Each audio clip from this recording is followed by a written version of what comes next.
નમસ્કાર. માલપુર તાલુકાના નવા ગામે હોળી ધૂળેટી જેવા આનંદના તહેવાર વચ્ચે એક અત્યંત દુઃખદ ઘટના બની છે. ગામના તળાવમાં ડૂબી જવાથી બે નિર્દોષ બાળકોના કરુણ અવસાન થયાની ઘટના સામે આવી છે. સમગ્ર વિસ્તારમાં શોકનો માહોલ છવાઈ ગયા છે. ઘટનાની જાણ થતાં જ બાયડના ધારાસભ્ય શ્રી ધવલસિંહ ઝાલા તહેવાર હોવા છતાં તાત્કાલિક ઘટના સ્થળે પહોંચી ગયા હતા. તેમણે સમગ્ર ઘટનાની વિગતવાર માહિતી મેળવી અને સંબંધિત અધિકારીઓને તુરંત નેસેસરી કાર્યવાહી કરવા સૂચના આપી.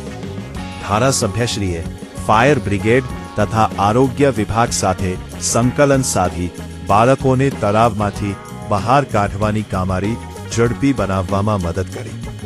ત્યારબાદ તેઓ સાર્વજનિક હોસ્પિટલ ખાતે પણ હાજર રહ્યા અને પોસ્ટમોર્ટમ પ્રક્રિયા પૂર્ણ થાય તે માટે જરૂરી વ્યવસ્થાઓ સુનિશ્ચિત કરી.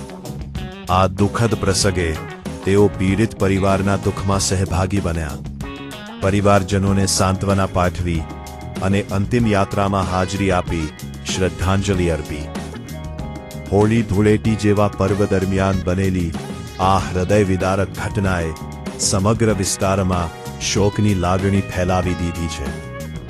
અંતમાં પ્રાર્થના કરીએ કે પરમાત્મા દિવંગત આત્માઓને શાંતિ આપે અને પરિવારજનોને આ અસહ્ય દુઃખ સહન કરવાની શક્તિ પ્રદાન કરે.